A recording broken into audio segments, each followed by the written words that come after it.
I guess I'll start the timer now. Go for it, buddy boy. There it goes. All right, so today we're talking about Godzilla vs. King Kong 2021, directed by Adam Wingard, written by Terry, Michael, Zach, Eric, and Max, who are third graders and did a really good job writing this movie. That's the joke you wanted? That's the joke. That's what you wanted to intro this? That's great. Yeah. Love it. They did a really good job with how stupid this movie is. And honestly, I kind of respect it for how stupid it is. That's a good place to start because, yeah, it does feel like children on a playground to a certain extent. Everything about this movie is so silly. And Tyler, you said this in your Letterboxd review. It knows what it is and it ends really fast. And for that reason, I can kind of enjoy this movie a lot more than, I thought I would. It's pretty quick and snappy, and it doesn't get bogged down in too much of the human boring interplay, and it just stays fairly consistent with just monsters fighting each other and crazy mumbo jumbo science talk that I kind of enjoy in stupid action movies like this. Yes. Love all the mumbo jumbo talking about stuff that is going way over my head. I don't know what's going on.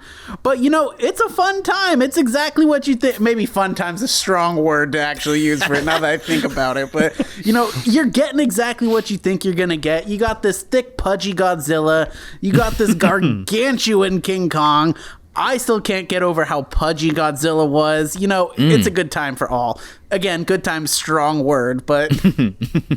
Yeah, I mean, it's also crazy when, Godzilla's in Hong Kong and he blows his fire into the center of the earth. So King Kong runs up it. It's so stupid, but I don't know.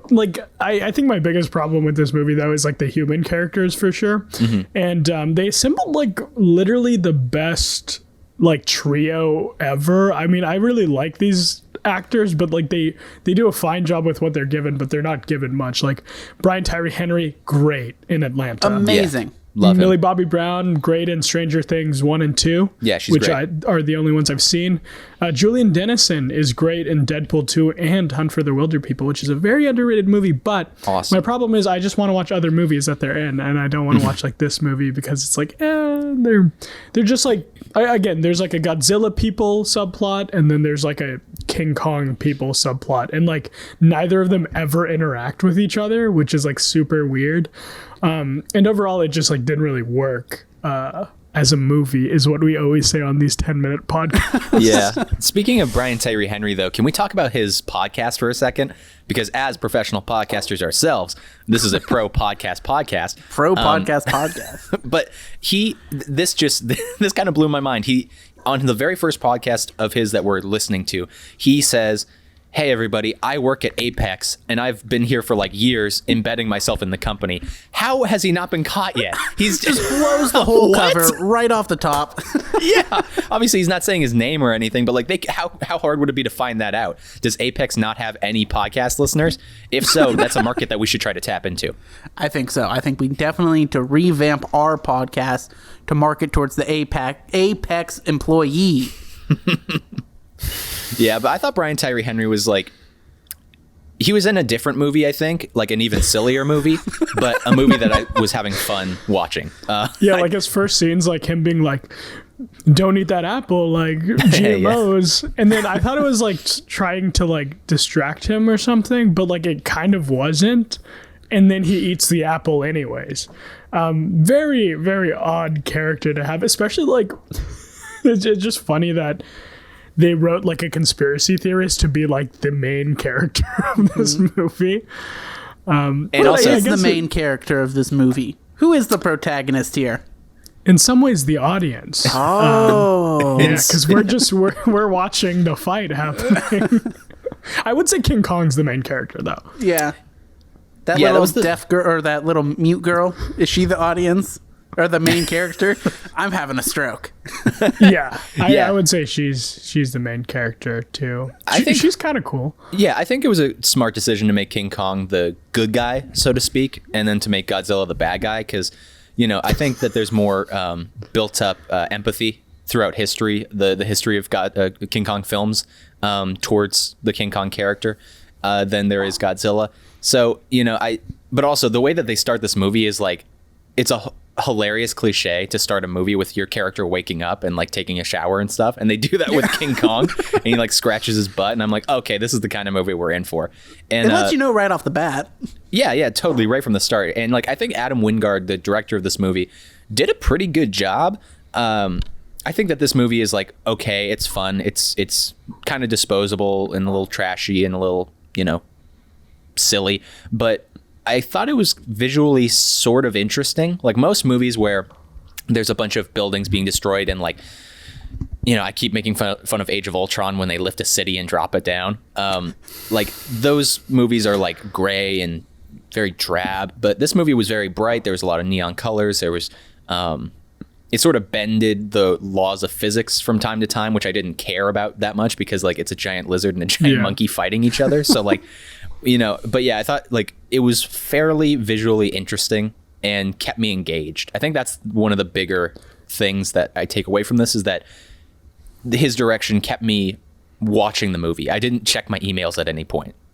Yeah, there's some really cool like attraction, like fucking amusement park level shots where like there's a little spaceship driving by Kong and like you see his giant mouth next to it, and it's fun. And like again, Wingard does like a pretty good job. He's like more or less an indie director besides this and like Death Note, and it's just kind of crazy that he made this movie. But this is nothing new. Like that they've been picking like indie directors to shoot big blockbusters for like the last decade, and you always get some interesting things like in Black Panther, like Ryan Coogler's like 2 shots or 3 shots that are like super dope, and there's a few in this one too.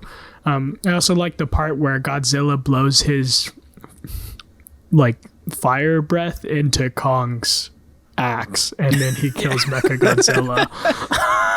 This movie's so full, stupid. This movie's full of like silly action figure moments. I want to talk about the first fight for a second, just because, the beginning of the movie is like it moves pretty fast and it's mostly just science mumbo jumbo, but there's not a lot of action. It's just a lot of characters talking in rooms. And so once you get onto that aircraft carrier and the first fight takes place, the very first punch that King Kong throws made me lose my absolute mind, because that's the moment where you realize how silly the movie is and how absurd the premise is, because it's in that moment you realize this is a giant monkey punching a giant lizard on an aircraft carrier, and then Godzilla returns the punch and knocks King Kong over. Like that moment just made my entire day because it's so silly, and it gets sillier from there too. But obviously, just the that first punch really just got me on like a funny bone level. Now, I gotta say, I'm not well versed in the Godzilla vs. King Kong lore, but just as an objective third party, it feels like Godzilla should absolutely be able to just murder King Kong. Great point. Like, Godzilla shoots out a freaking laser beam from his mouth. Like, I'm sorry. It's like, anyway. Yeah, he literally had King Kong on his back in like the last fight and a bunch of like scratches on his body, but it's like, why doesn't he do the thing, the laser beam, the laser beam thing he always does in every movie? And oh god, also that scene where they like give Kong an electric shock is like insane. Oh, where they defibrillate him? Yeah, insane. The science in this movie is crazy, and that also brings me to 2 points. One, on the science, I love how when they're down in the hollow world place, which is like pretty cool looking place, I love how they just beam the data up via Wi-Fi from the center of the earth. Like, that's insane. That's where that totally lost me. I was like, dude, okay, Verizon has great service these days. Let me tell you. They got 6G. They got 6G down in the hollow space.